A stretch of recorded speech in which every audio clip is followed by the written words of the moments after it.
Want to speak real English from your first lesson? Sign up for your free lifetime account at EnglishClass101.com. Hi everybody, welcome back to Ask Alisha, the weekly series where you ask me questions and I answer them. Maybe. First question this week comes from Nurayuidaha. I hope I said that right. Hi Nuraduyaha. Nuraduyaha says, what's the difference between home and house? Okay, a home is a place where you live. A home can be an apartment building, it can be a tent, it can be a boat, it can be a trailer, it can be any place where you live. The place where you maybe come back to at the end of every day is the place that you call your home. A house, on the other hand, is a type of building. A house is not attached to anything else. A house is standing by itself. It's alone. It's one unit, usually for one family. So a house can be a home, but a home does not necessarily have to be a house. So this, for example, we cannot call a house. If we returned here, though, we could say, this is my home, or this is where I live, if you wanted to tell your friend about your building. But we would not say, this is my house. So when we want to talk about the place where we live, we can say, this is my home, but we only use house if it's specifically this type of building, if it's specifically a stand-alone building.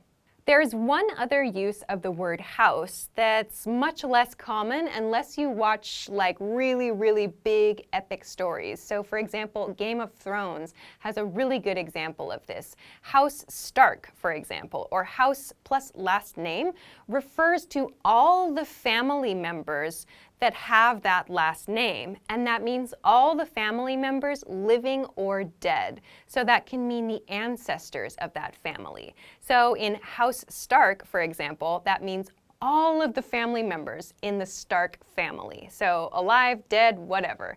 Everybody.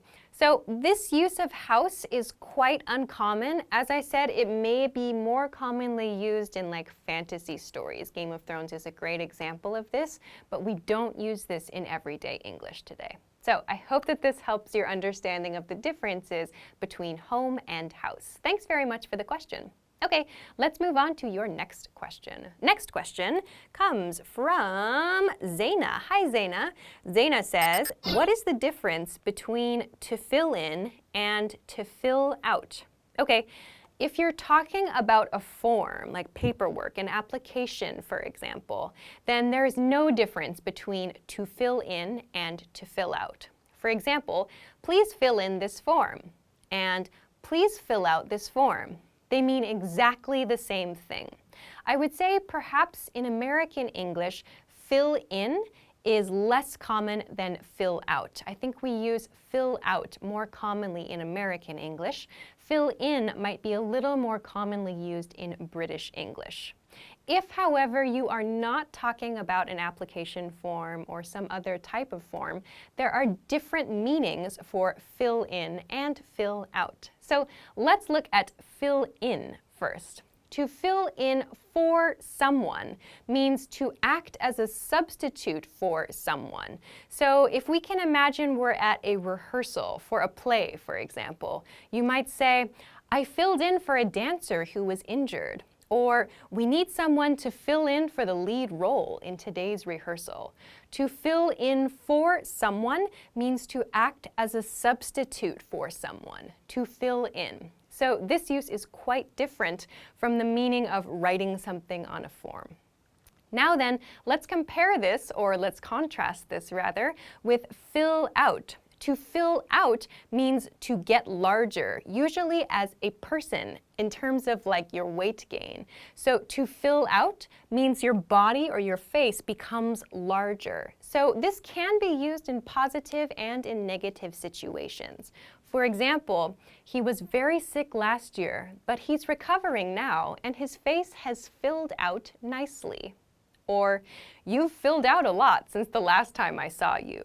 So again, this use of fill out is quite different from the meaning of fill out that's relating to application forms and other types of writing.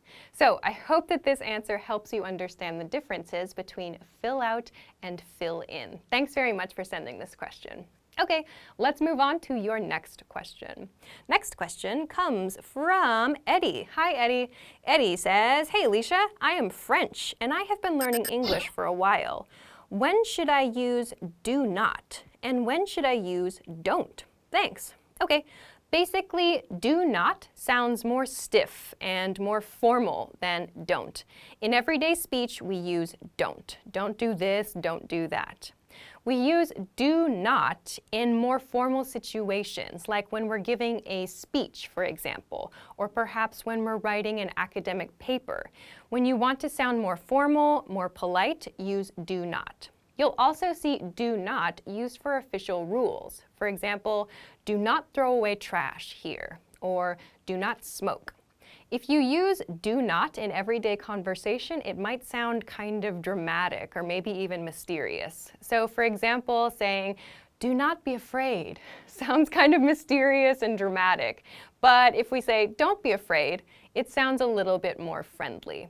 So if you want to sound friendly and normal, please use the reduced form. If you want to sound dramatic, or if you need to sound more formal, please use do not. In most cases, this means you should choose don't. So I hope that this answer helps you. Thanks very much for the question. Okay, let's move on to your next question. Next question comes from Sergio. Hi, Sergio. Sergio says, "What's the difference between others and anothers?" Okay, first, let's take a quick moment to review a past episode of Ask Alisha where I talked about a very similar question. I think it's important for review. What's the difference between others, the others, and another? How do I use in the correct situation? Yeah, this is tough. Okay, let's begin by introducing a sample situation. Look at this picture. This is my sister. This is my other sister. The others are my parents. Now let's look at another picture. So here I introduced other with my other sister. In the second sentence here, I said, "This is my sister." Third sentence was, "This is my other sister." So I introduced sister in the first sentence. Other then refers to like the addition to something that's already known. So it's kind of like there's a very close relationship between those two sentences. This is my sister, this is my other sister. Shows that there's like an addition to the thing I just said. Then when I say the other refers to like the remaining known things. So if I'm looking at this picture and I know that there are 4 people in the picture and 2 people are the speaker's sisters, there are 2 people remaining and I say the other people, that means the remaining people in the picture that I don't yet know. So the other people in the picture are my parents. Then I say, let's look at another picture. So another refers to an addition or something extra from outside the existing situation. Okay, so let's expand on this by looking at your question words, others and anothers. First of all, anothers is not a word, so don't practice that word, don't use that word, don't think about it. Another is okay, but anothers is not a word, so please don't worry about that. Let's focus on the word others. In this example that I just showed you, I used the expression the others or the other people. I said the other people in the picture are my parents or the others are my parents. So the others refers to people in a situation, remaining people in a situation that is known. If you want to use others, however, without that article, we need to create slightly different situations. For example, many people in the office want different snacks. Others are happy with the snacks we have now. So others in that sentence, in the second sentence, matches with many people, the subject of the first sentence. So the subject of the first sentence was many people in the office. This is one group of people in the office. Others then refers to people of a different group that are inside the same office. So many people in the office have opinion A. Others, in this case the plural because there's more than one person, have opinion B. So we're matching others plural, to many people, which is referring to a number of people. So we can use others in this way to talk about a different group within like the same category, or in this case, the same building or the same office. So others can be used in this way. If you like, you could say other people in the office are happy with the snacks we have now. That's fine as well. But others is just a little bit shorter than other people, so it might be more efficient to use. So I hope that this helps your understanding of the differences between other, others, and another. Thanks very much for the question. Okay, let's move on to your next question.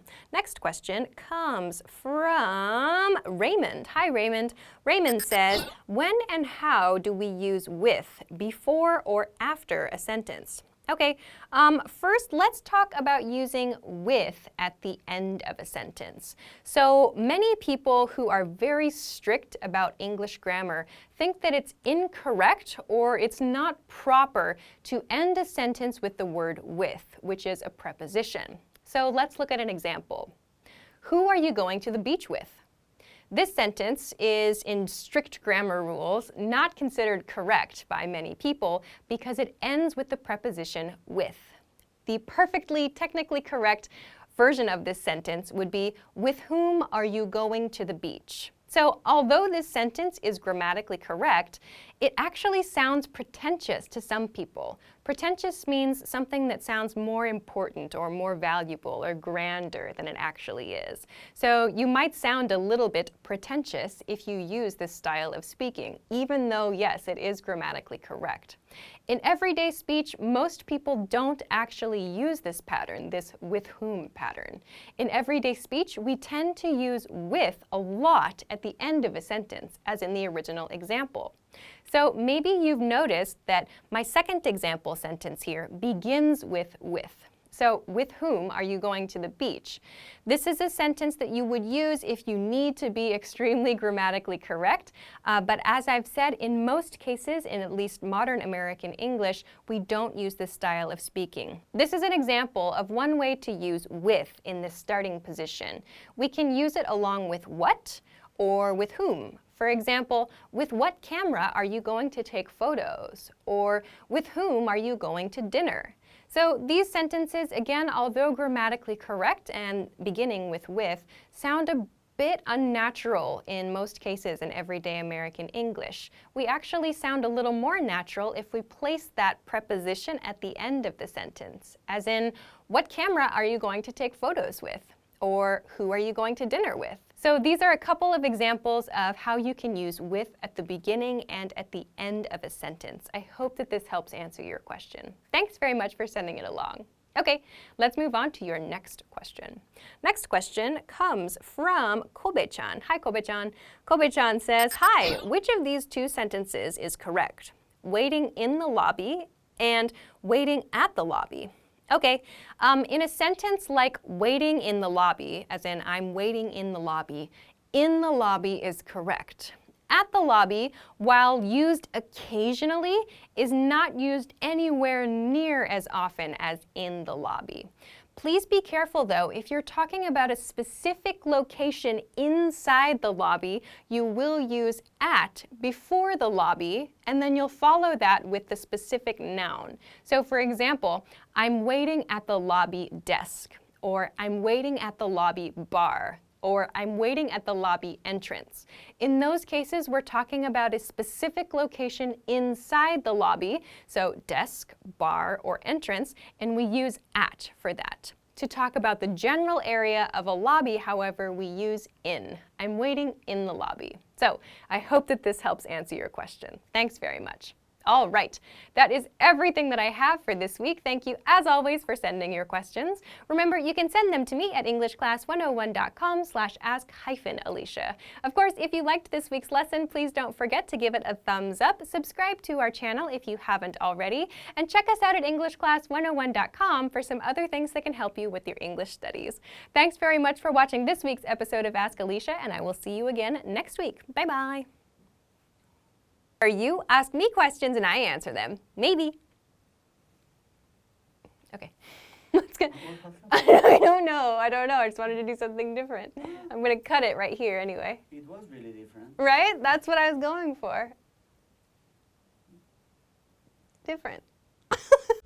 Want to speed up your language learning? Take your very first lesson with us. You'll start speaking in minutes and master real conversations. Sign up for your free lifetime account. Just click the link in the description.